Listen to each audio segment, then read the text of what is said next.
Welcome to Bibliophiles Anonymous, episode 15. I'm Denise. And I'm Jess. And Happy New Year, everybody! Yay! It's 2013 and the world didn't end. Yeah, I'm having the hardest time getting used to 2013. Everything that I put dates on has just, I can't wrap my head around that 3. It doesn't want to work. It takes me so long to get used to the new year that by the time I get used to it, it's time for another new one. Yeah, well, see, my problem is that I deal with writing the date down a lot at my job, so yeah, this is going to be good. But that's okay.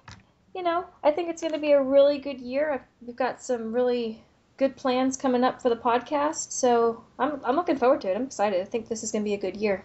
I hope so. I hope it's better than 2012 was. Well, see, my 2012 wasn't that bad. Well, mine would have been a lot better had I been employed. Well, yeah. I would like to fix that problem. Well, hopefully you'll find something good with the new year. Well, I did have an interview the other day, but the problem was it was a job that was 30 miles away from home, and it was only 20 to 25 hours a week at minimum wage. Yeah, that's not going to work. Especially when I was like, now if I could do the 20 hours in like 2 days. Right. And she's like, well, no, it would probably be 5 days. And I'm like, yeah. I cannot drive 30 miles here and then 30 miles home 5 days a week for 20 hours at minimum wage. That's just going backwards. Yeah, you're going to end up having to pay them. I mean, that would just be, I would spend more in gas than it would be worth to have the job. Right. So you'll find something. I hope so. I know you will. Well, we wanted to start off the show today talking a little bit about our reading goals for this year. As all y'all knew, we had pretty, I would say, ambitious goals for 2012, and I'm actually raising mine a little bit. Last year, I made the goal to read 60 books in the year, and I actually made it to 69. So this year, I figured, what the heck, I'm already planning to work on some book lists, and I'm getting ready to go back to grad school. So I'm going to shoot for 70 because I'm going to be reading a lot in school and I'm going to be reading a lot in other things. So my goal for this year is 70 books. How about you? I went ahead and did mine 60 again, even though I beat it. I ended up with 80 something. I went ahead, but I ended up raising it like in October from 60 to 75. Right. But I started with 60 because my goal this year is not so much the number of books that I read, but in the process of getting my new bookshelf put up and, reshelving all of my books, I realized that I really do have a lot of books that I've never read. So my goal is more of trying to read the stuff that I own that I've never read. Right. I'm going to try to work my way through my bookshelf. Well, that'll be good. And I know that I've got quite a few books that I haven't read. Probably nowhere near as many as you, because I don't go to the used bookstore as much as you do. But one goal I'm going to try and do is I want to read a few more books off of the 1001 Books You Must Read Before You Die list. Because I've always loved book lists in general, and that one's got a lot of really diverse stuff on it. So I'm going to try and read a little bit from there. Plus, there's still a couple of series that I believe we talked about a couple episodes ago, the series that we started and then never finished. I want to try and finish some of those. Yeah, I failed miserably at finishing the Iron Fae before the year was up. Well, that's okay. You got distracted by other things. So, hopefully, right now I'm reading Notorious 19 by Janet Ivanovich, which is pure, completely just fluff. But I've read the rest of the series, and they're fun, and they make me laugh. So I borrowed that from my aunt when we went down there Christmas Eve. So I'm reading that. Then I'm going to read the sequel to the book we're actually talking about tonight. Okay. We both just finished Graceling by Kristin Cashore. I've got Fire, which is book 2. So I think once I finish Notorious 19, I'm going to read that. Which I don't actually own Notorious 19, but I do own Fire, and it is something that's been on my bookshelf for a while that I've never read. So that counts towards your goal. That counts. And I think once I finish that, I'm going to read The Taste of Night I think is the name of it, by Vicki Pedersen. It's the second book in her Zodiac series. I talked about the first book several episodes ago. Right. According to Goodreads, I started reading this book in October. I didn't actually read any of it. So I figure I'll go ahead and read that, and it will definitely count towards this year because I didn't read any of it in 2012. Right.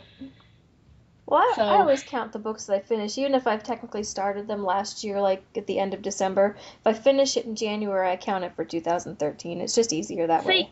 I do the same thing, and Marita from the tavern said she didn't count her Limbo books. She said if she started them in one year and finished them in the other, she didn't count them. I'm like, well, that's not fair because then they don't get counted anywhere. Well, they deserve to be counted somewhere. Right. So I told her, I said, when I started keeping up with what I read, I said, everything that I finished in the month of January got counted. I said, no matter when I started it, as long as I finished it is what counted. Right. I said, because I've always counted them that way, then, it evens out. It only makes sense for me to keep counting them that way. Well, I think plus, since we use Goodreads to keep track of it, or at least I do, I think that's how Goodreads counts it too. So, if I tried to do anything different, it would mess me all up to say one thing on Goodreads and my own personal record to say something else. I'm not that organized. Because Goodreads, it's when you mark that you finished it that counts. Yeah. So, when I finished the Vicki Pedersen book, it'll count towards my 2013 goal, even though it's been since October. Well, for right now, I mentioned on our last episode that I was starting to read A Wrinkle in Time by Madeleine L'Engle, and I finished that, and just because I haven't read them in a while, I just went ahead and started reading that whole series.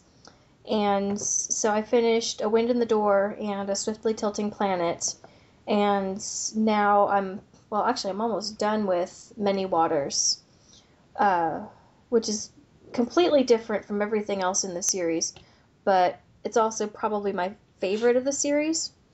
So, and it's been a really long time since I've read them. I don't even remember the last time I did, so it's almost like, just sitting down with an old friend and just enjoying it. You don't have to think too hard because you already know the story and you know the characters. It's just like kind of like sinking into a comfy chair with a blanket and just kind of like when I read the Belgariad. Yeah, I kind of have a similar feeling for those books too. But I was already an adult when I read the Belgariad. I read A Wrinkle in Time back when I was younger, so it just makes me feel all nostalgic.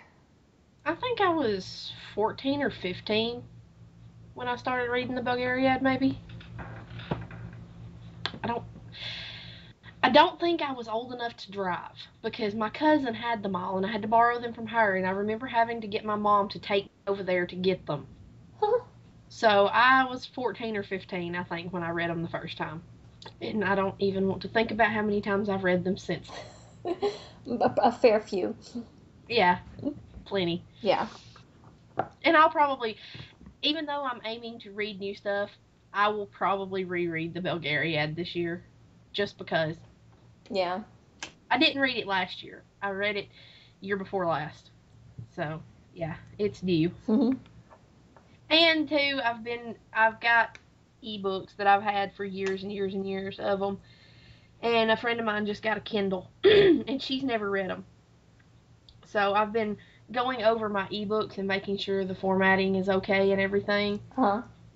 So she can put them on her Kindle, and it's really making me want to read them. Well, you should read them then. I probably will. Well, it's not like it's going to take you that long to do it. Well, no. They go pretty quick. Especially when you've read them as much as we have. Yeah. So, go for it. And I think this year, instead of reading my individual ones, I have the omnibus. It has the first 3 in one volume and then the last 2 in another volume. Uh-huh. I'm going to read those because I bought them and I've never actually read those copies. Okay. I've read my copies of the Malloreon that I have like that, but I've never read the Belgariad ones. Well, maybe that'll make it go even quicker so you can read them and then move on to whatever new thing you want. Of course, that makes me... I've got my copy of the Malloreon laying here because I had to look up something. OCR errors in my ebooks. I had to fix it. One of my favorite parts of having this omnibus is the foreword by David Eddings at the beginning. Uh-huh.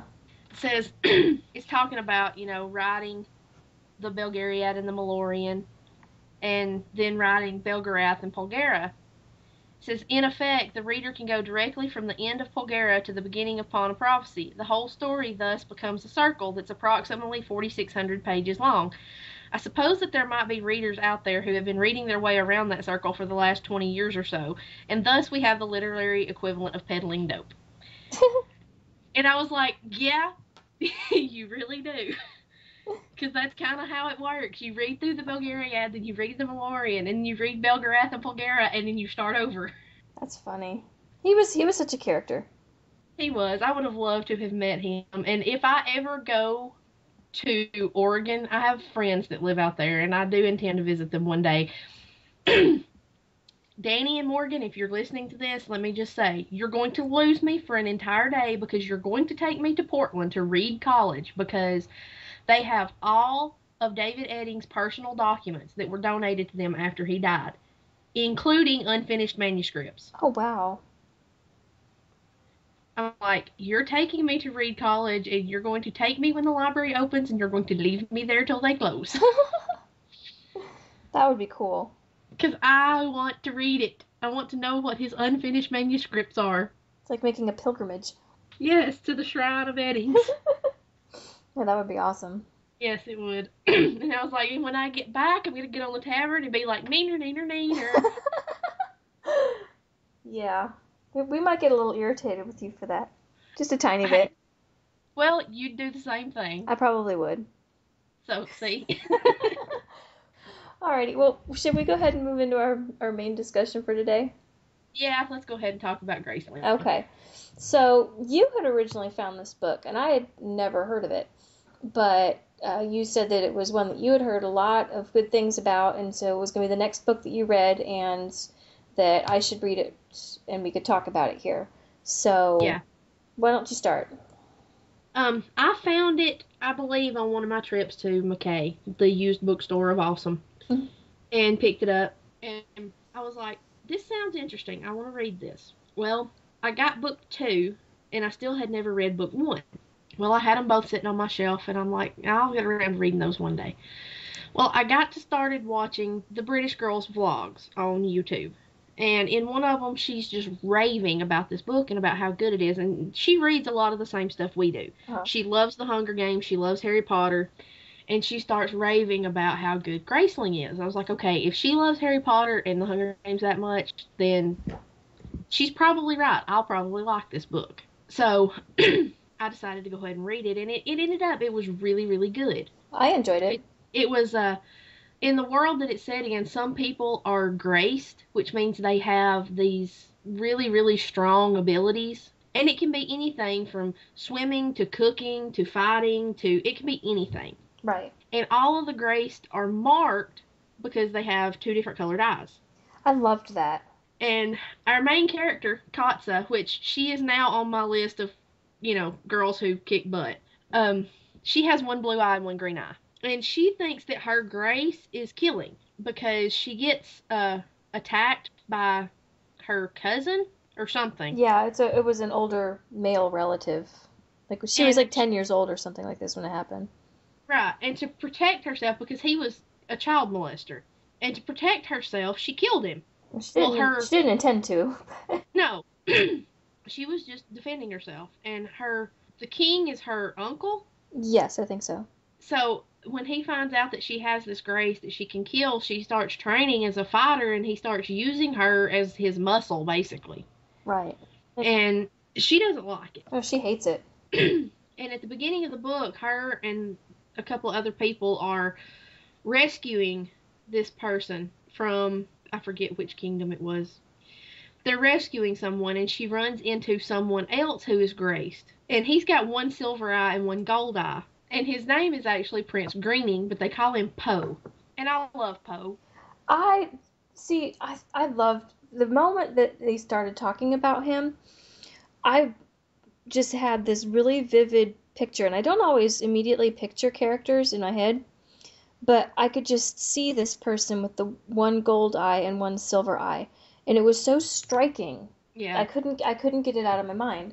But the thing about Poe that was kind of interesting is that he was almost able to to beat Katsa. And it's the first time that Yeah, she had ever found anybody who even came close. right. It was something she wasn't used to, that someone could actually keep up with her. Right. But she knocks him out and puts him to sleep like she has every other person and guard that they've come across on this mission. Anyway, she gives him a sleeping pill, and but she can't stop thinking about him. And then he turns up at her uncle's court, and it's like they're immediately attracted to one another. Yeah, you could tell pretty much from the very beginning that they were going to end up together at some point. Yeah, That was pretty obvious. But it wasn't the kind of obvious that you're just like, oh, geez, this is clearly a setup. You really wanted them to get together because you just had the feeling that they were both kind of lonely. yeah, Especially Katsa, because she didn't have anybody that she could really relate to. right. She, And she didn't want to let anybody get close to her because she's afraid she would kill them. yeah, or at least hurt them pretty badly. Yeah, but as things rock on, you find out that there's this the Leonid grandfather, uh, T-Lif, I think his name Hmm. was kidnapped, and they're trying to figure out who kidnapped him and why, and they find out that it's a big conspiracy from King Lek of Monsey, who is supposed to be this kind, gentle, benevolent king, and it turns out he's not. No, not even a little bit. In fact, he's pretty twisted and evil. Yeah, which when they first started talking about how he became king and that he had an eye patch and was missing an eye, I knew then that he was graced. Yeah, and you have to think, and that would be a really good way to hide that fact. And Yeah, especially considering what his grace was, he was able to keep them from really questioning anything. right. And so Katsa and Poe end up going to Monsey to try to figure out what's going on and end up having to rescue Princess Bitterblue. They have some interesting names in this book. Yes. When I saw the title of the third book was Bitterblue, I never thought that that would be a person's name. I didn't either, and because I looked at the next ones in the series, or at least I saw the titles, and as soon as it was talking about the queen in Muncie was related to Poe, I think she was his aunt, Yeah. and then her daughter Bitterblue, I was like, oh, that's the third book. Okay, now I'm really invested. Yeah. Because you know immediately once they find this kid that she's going to be important because Yeah. she's got a whole book coming up all about her. So you know that Yeah. something's coming for her. So they end up having to rescue her. And at this point, you find out that Katsa and Poe both, that their grace isn't what they thought it was. Right. I don't want to ruin it and tell you what their graces really are, Uh-huh. but they're not what you would think. And it's a big turning point, especially for Katsa. Yes.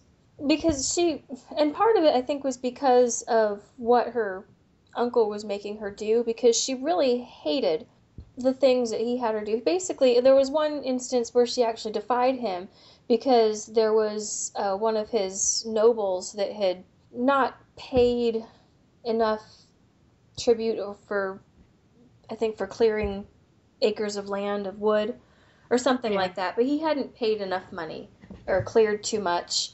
And so she was supposed to basically go and rough him up and bring his daughter back to court or Yeah, something. bring one of his daughters back to marry somebody. Yeah, along with a nice dowry. And Katsa knew that this was wrong. She hated that she was being used like this. Um, and actually, that was the first time that she defied her uncle. But the other thing that I really liked about her, going back a little bit, is when she and a few of the other people that kind of helped her, they formed the council Right. to kind of look through the 7 kingdoms that are in this story world and basically find all of the things that all of these kings, and not necessarily that they were like evil kings or anything like that, but that's just that they were out of touch with what their people were like and what they were doing because, Right. they were kings and kind of full of themselves. And so they were kind of seeking to be some justice in the world there. And I really liked that aspect of Katsu's character because she seems like such a tough, solitary person, but she's been made into that because of her grace, but also because of how people treat her because of it, because everybody's Right. terrified of her. Right. They're afraid to even look at her the wrong way or breathe too loudly around her because they're afraid she'll kill them. Yeah. And there's nothing they can do about it because she's got a killing grace. Yeah. Or at least that's what she thinks. Yeah, well, she doesn't really, but you'll have to read and find out what she really has, Yeah. which turned out to be extremely helpful. Yeah. But And you find out that you think Poe has a fighting grace. That's what he tells her. mhm. But, then his grace turns out to be something else entirely, which makes Katsa really uncomfortable. Yeah. Well, do you blame her? Well, no, that would kind of make me uncomfortable, too. But on the other hand, I'm like, well, you're graced. You know how this grace things work. It's not like he can just turn it off. Yeah. And it's not as bad as it could have been. Right. Actually, it turned out to be, pretty wonderful. but, Yeah. but no. Again, useful, very. Yeah. But yeah, I felt really bad for Katza for a good part of the novel because she was almost felt like she had to try and fight against who she was Right. because she didn't like what she was doing. She didn't like what she had let herself become. And okay, other people who I absolutely love in this book is her cousin Ruffin. Yes. He is okay. He's obviously he's the prince, um, but he's also kind of a geek. Yeah. He's really into his. I could almost picture him like with a chemistry set, you know. Yes. and He's always making remedies and yeah, and, medicines and and potions and all these different things, and doing all of these experiments, and I just he made a headache cure that turned his hair blue. yeah. And he made a stomach ache cure that caused itchy feet and the cure to fix the itchy feet that caused the stomach ache. So he's not very good all the time at what he does, but it was just so cute because he was trying to do all these things, and he really has no interest in ever becoming king. But I think eventually he's going to be a good king because he does care more about the people. Because Right. he's also a part of that council, and Yes. I think he and Katsa kind of run it together.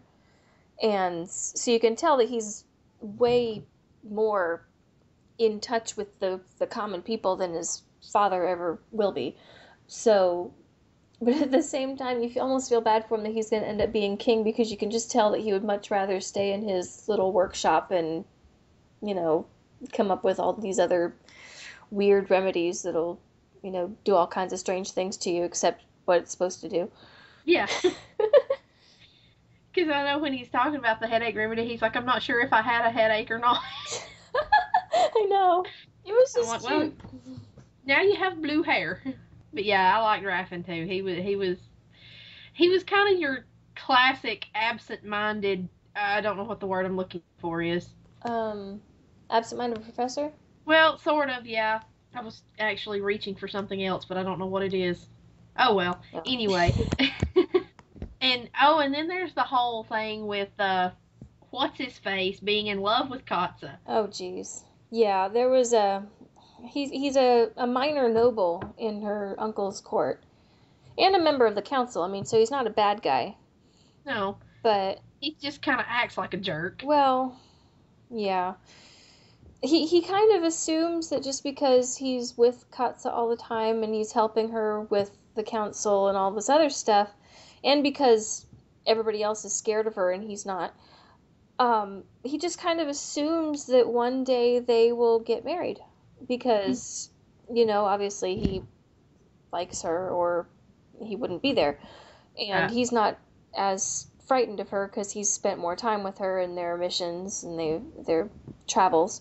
And he just kind of assumes that one day they're going to end up together, Whereas Katsu kind of thinks for a long time that she's never going to marry, she's never going to have children, because again, she's afraid of she's afraid that she could end up accidentally hurting them, but also because she doesn't want to be tied down.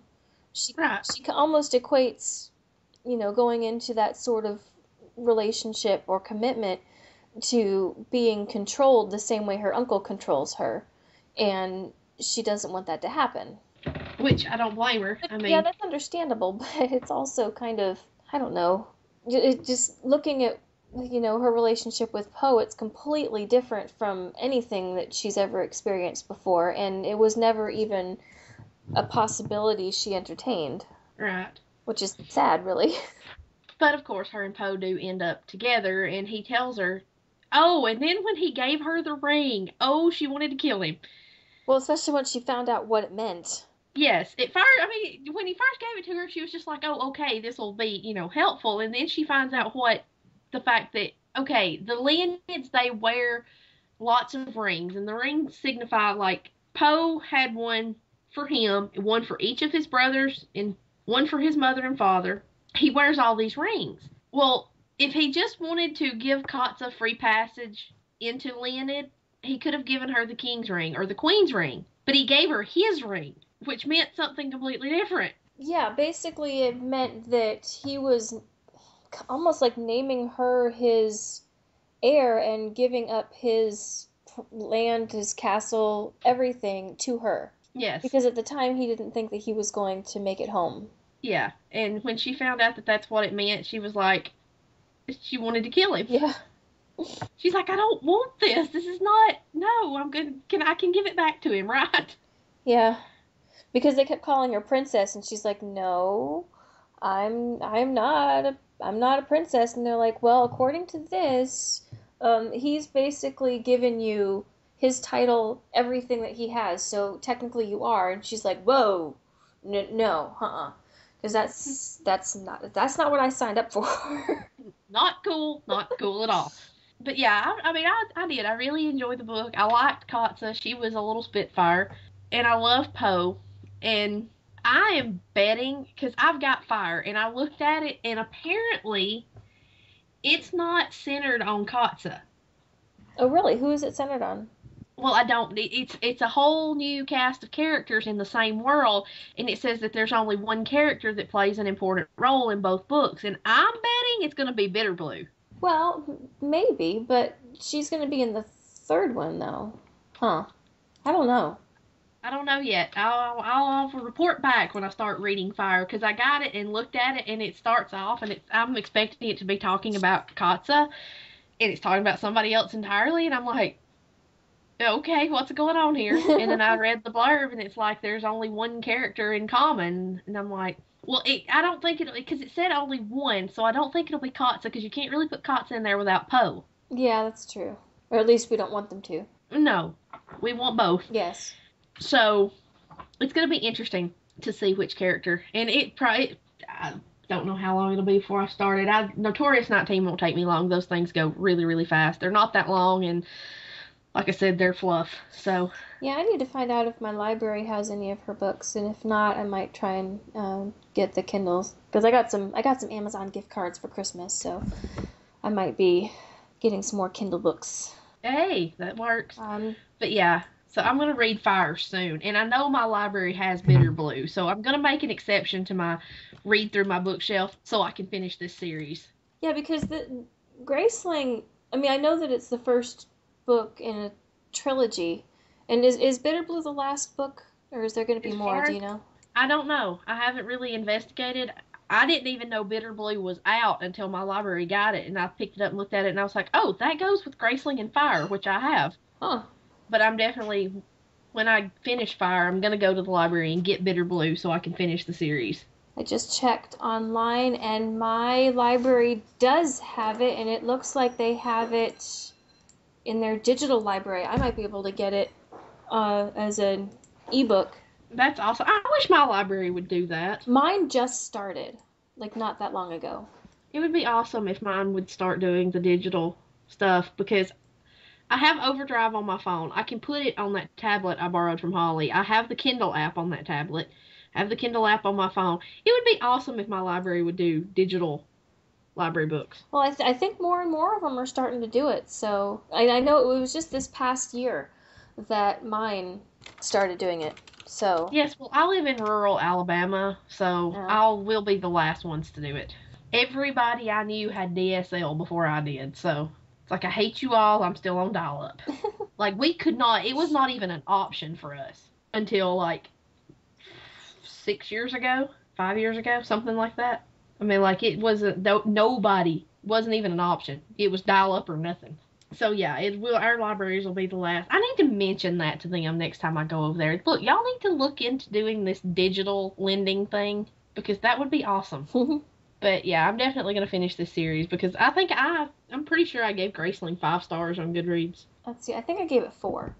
And not because I didn't like it, but just because I really did enjoy it. But there were some things that felt just a little cookie cutter for me. Yeah. Well, and that's kind of common with new authors with their very first book. Yeah. I'm not saying it's anything bad. You know.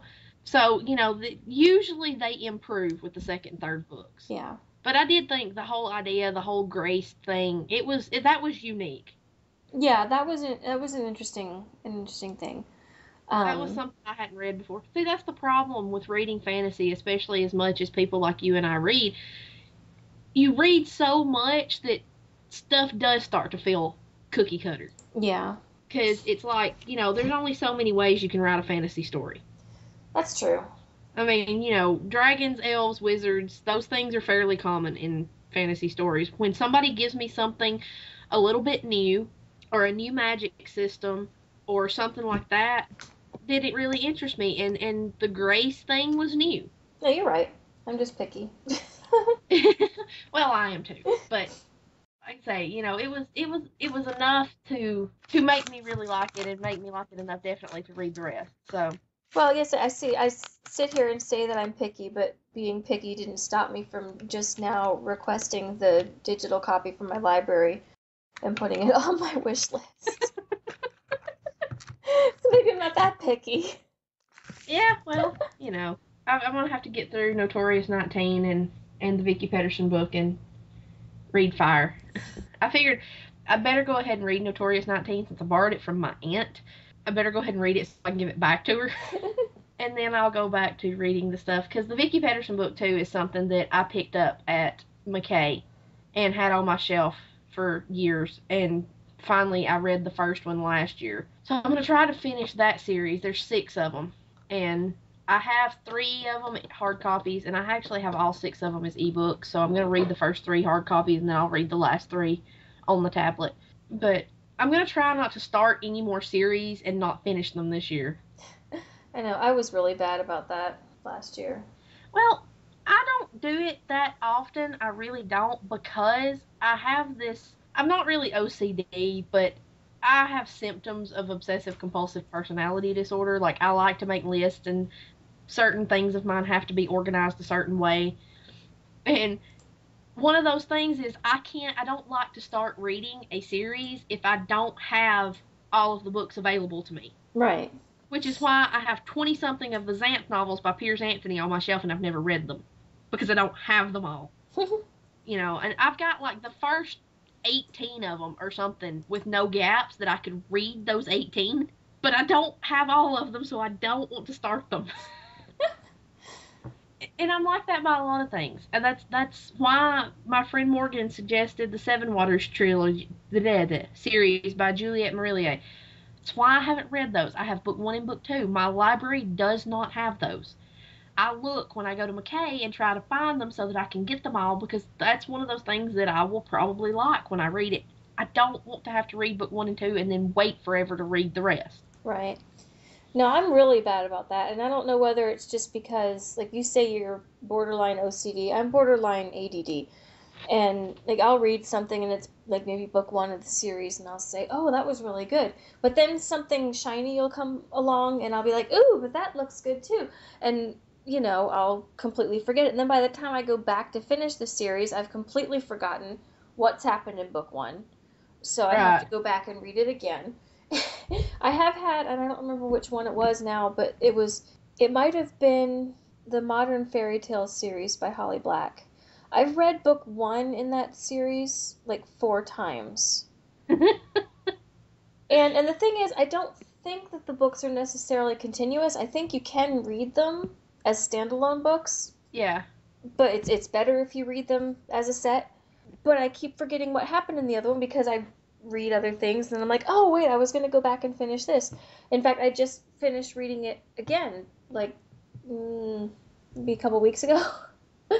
So now I'm trying to find the other books, but they're harder to find sometimes. Well, I will tell you this. I know you started reading the 500 Kingdoms books by Mercedes Lackey when we did Fairy Godmother. Yes. Okay, those, you really don't have to remember what happened in the previous book. Okay. There's a couple of, like, really big earth-shattering things that you need to remember, but they're really big and earth-shattering, and you're not likely to forget those. So, because, each one of those really is a completely separate story. Uh-huh. Because they're set in completely different kingdoms, and the only characters that crop up that are the same are, of course, Elena. She's the fairy godmother. Right. And, like, the people that help her. Uh-huh. So, and trust me, you'll understand when you go, I think it's between book 2 and book 3, somebody gets turned into a dragon and a dragon gets turned into a human. That's the kind of thing you remember.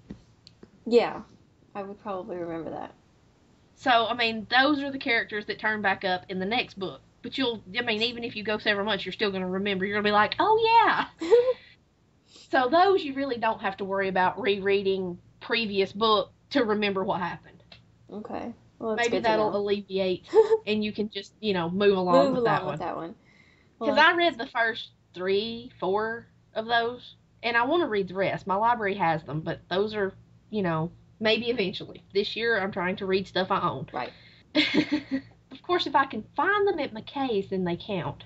Well, yeah, because then they're going to be on your bookshelf. Right. And we're trying to plan a trip up there soon, so definitely have to look for those. Cool. Because I have got, when I reshelved my books and moved everything around, I've got 3 boxes of stuff that I'm taking up there for trade, and one box of it has a lot of DVDs and CDs in it, and those are worth a buttload more in trade credit. And I love the fact that I can trade CDs and DVDs in and get credit to use on books. Yeah. So, yeah, I will probably come home with lots of stuff. Well, let me know when you're going to go, and if it's on a weekend or something, I might try and see if I can arrange to go over there, because if I can take a long weekend, then I might be able to do it. That would be awesome. Well, yeah, well, definitely let me know, and I'll see what I can do, because I do want to see the used bookstore of awesomeness, but it'd also be nice to meet you in person. Yes. Since we've been friends for how many years now? Oh, a lot. Yeah, a lot. It's been a while.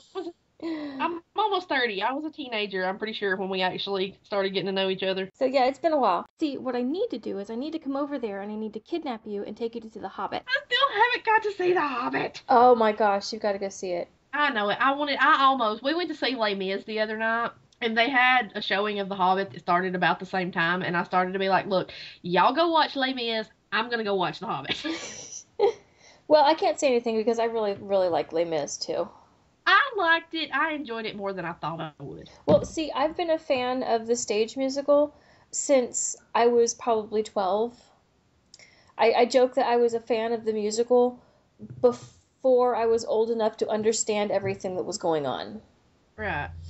But I was mostly impressed by the whole movie. I was nervous about it because when you take something that I have loved since I was 12 years old and you try and make it into a movie, I get nervous. Yeah. I was so nervous I was almost afraid to even go see it. My mother was laughing at me. But for the most part they did an excellent job. I'm not going to go into all of my critiques of it because we'd be here all night. But for the most part I thought they did a good job. Your biggest problem, I kind of agree with. I was not impressed by Russell Crowe's singing. No. Oh, yeah. Again, that's a whole other topic because I can rant about this for an hour. Trust me. I went to see it with my mom, and we went to a fairly late showing. We got back to her house and it was about 11 o'clock at night, and I didn't leave there until midnight because I couldn't stop ranting about that. And then, I think, and then she was like, "But you liked it." I'm like, "Oh no, it was great. I loved it." I mean, the thing that impressed me is I had read before the movie came out that they were actually recording their vocals as they were filming. Yeah. To sort of maintain the feel of a live stage show. Uh-huh. That was what impressed me. I was very impressed. I hope that when they do musicals from now on that's how they do it. Because it was so much more realistic and authentic and everything. You know, it wasn't like the one guy that played Marius, I don't remember his name now, but he was interviewed and he said that normally when they do stuff like this, they'll record everything in a soundstage and it'll be months ahead of time.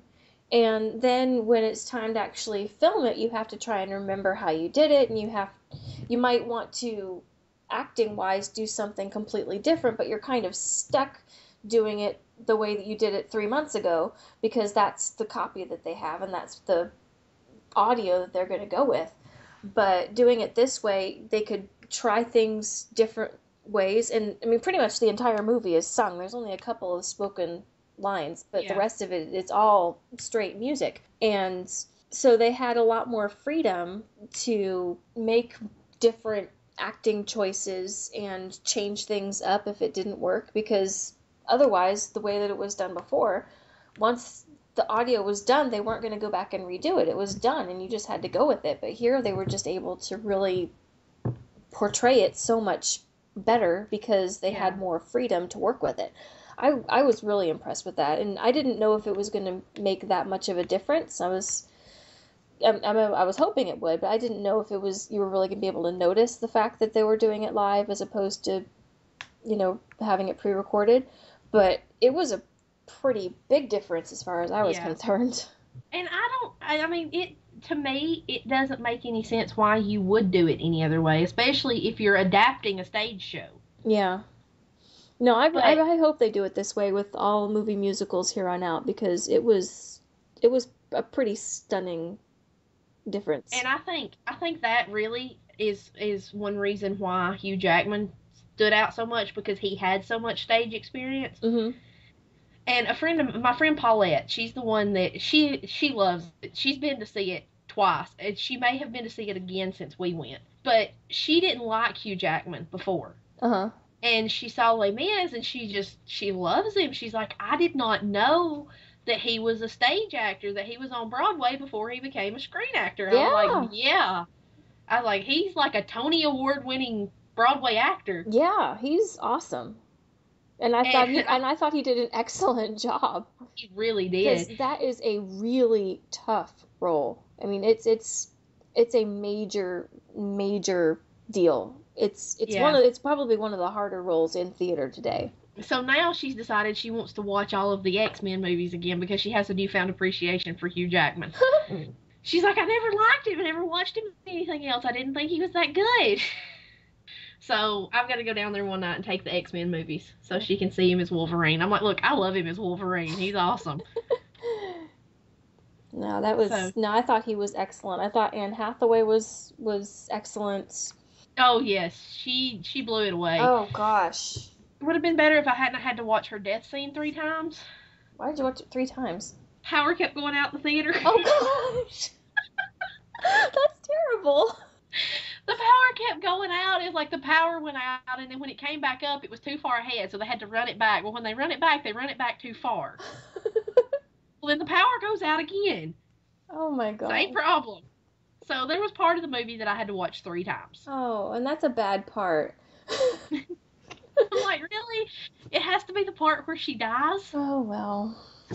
So, yeah, it was very odd that the power kept going out. And apparently all the people that were there to see Django, or Django Unchained, or whatever the name of it is, they were, like, rioting in the lobby. Oh, no. Like, demanding their money back and stuff.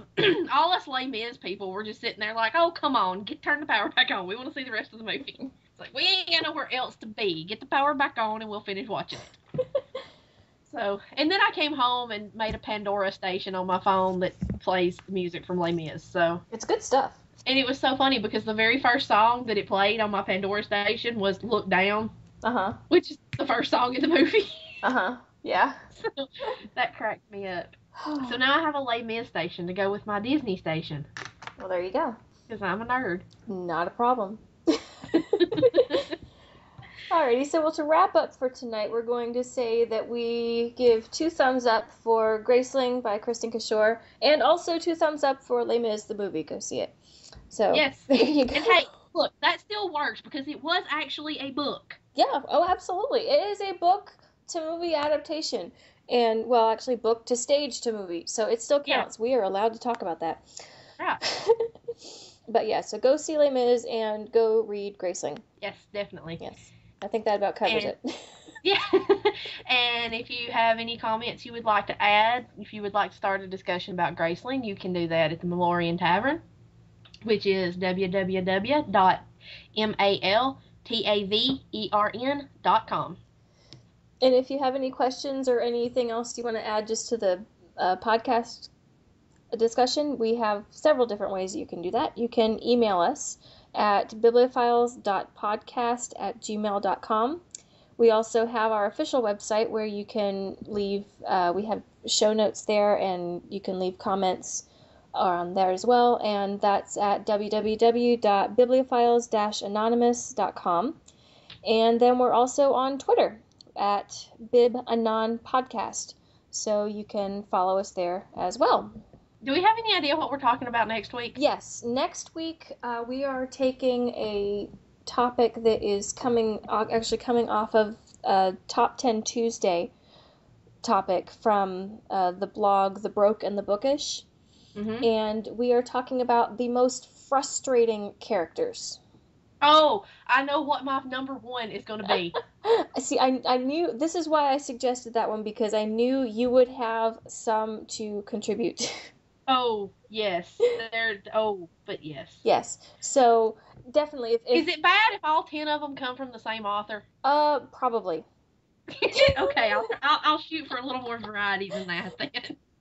But anyway, so if you want to contribute to that discussion as well, shoot us an email or send us a tweet, and we will be glad to read some of your answers on the show next week. And I will be putting up a thread for that in the Chamber of Falling Stars at the tavern. Okay. Very good. And we'll see all you guys next time. See you then. You'll hear us next time. Something like that. So until then, bye. Bye.